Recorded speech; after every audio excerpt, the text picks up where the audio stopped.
are still waiting for you. You must resolve our issue. যে সেই কথাটো আমি তেখেতক কৈছো যে আপোনালোকে আমাৰ সমস্যাটো সমাধান কৰিব লাগিব। আমাৰ যেটো আন্দোলন, আমাৰ যেটো সমস্যা, এটো কোনো জাতি জনগোষ্ঠীৰ বিৰোধে নহয়, কোনো ধৰ্মাৱলম্বী লোকৰ নহয়। কেওটিয়াভাৱে যেটো দেখা গৈছে যে এন্টি বড়ো স্লোগান দি পেলাই দিল্লীত গৈছে, কোবাত গৈছে, এই কথাবিলাক কিন্তু সমাজখন গঢ়াত কেতিয়াও সহায় নকৰিব।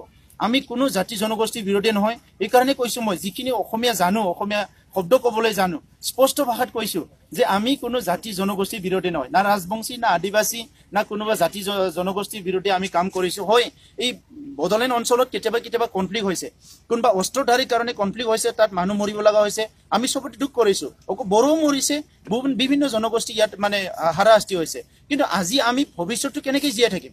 আপোনাৰ ৰাজনৈতিক অধিকাৰ আপোনাক লাগিব, সমস্যাবিলাক সমাধান হ'ব লাগিব। গতিকে আজি এটা জাতি আনটো জনগোষ্ঠী এগেইনষ্টত যদি শ্লোগান দিয়ে, ইয়াত সমস্যা কেনেকৈ সমাধান হ'ব? গতিকে আমি বিচাৰিছো সমস্যা স্থায়ী সমাধান হ'ব। 5 বছৰ যাওঁ অৱস্থা যি প্ৰতিশ্ৰুতি লৈ তেওঁলোকে 5 বছৰ অতিক্ৰম কৰিলে, এতিয়া মাত্ৰ শ্বৰ্ট টাইম আছে নিৰ্বাচন লৈ। এই মুহূৰ্তত আপুনি বিজেপি চৰকাৰক আপুনি কি সূচনা দিব? চাওক, আমাৰ কথা স্পষ্ট যে সমস্যাটো যদি চৰকাৰে সমাধান কৰিম বুলি কয়, আজিও কৰিব পাৰে, কালিও কৰিব পাৰে, যিকোনো সময়তে কৰিব পাৰে।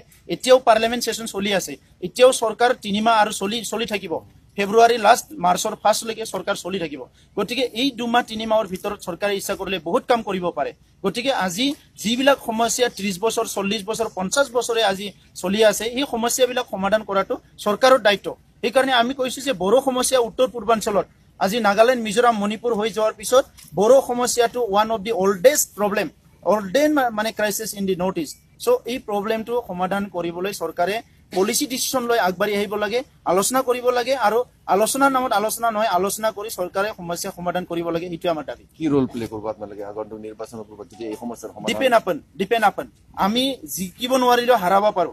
আমি অসমত জিকিব নোৱাৰিলেও আমি 4-5টা সমষ্টিৰ হাৰাব পাৰো, যাক ইচ্ছা তাকে হাৰাব পাৰো আমি। গতিকে ইটছ ডিপেণ্ড আপন। কোনোবা যদি বিচাৰিছে সমস্যা সমাধান কৰক, আৰু যদি তেখেতসকলে ভাবিছে যে আমি অকলে এনাফ, অ'কে, দেন আমাৰ ক'বলগীয়া একো নাই।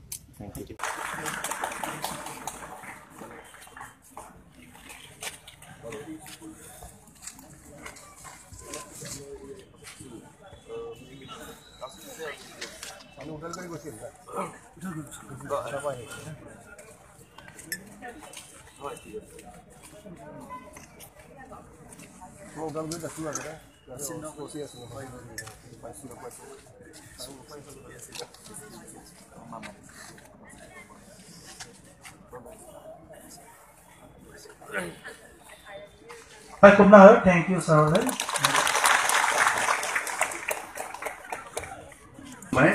Thank you.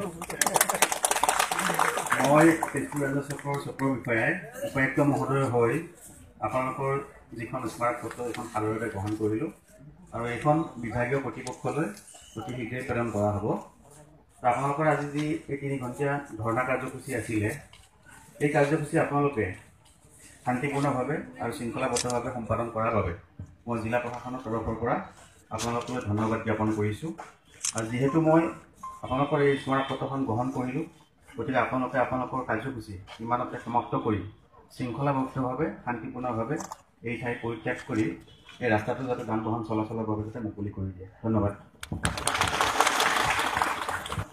আমি সংগ্ৰামীসকলৰ হৈ সাৰ্কেল অফিচাৰ ডাঙৰীয়া আৰু লগতে তেজপুৰ প্ৰশাসনক ধন্যবাদ জনাইছোঁ। আজিৰ আমাৰ প্ৰগ্ৰামটো ইয়াত কমপ্লিট কৰিবলৈ সুযোগ দিয়াৰ কাৰণে, আৰু সকলোলৈ নতুন বছৰৰ আৰু বৰদিনৰ শুভেচ্ছা জনাইছোঁ। Thank U.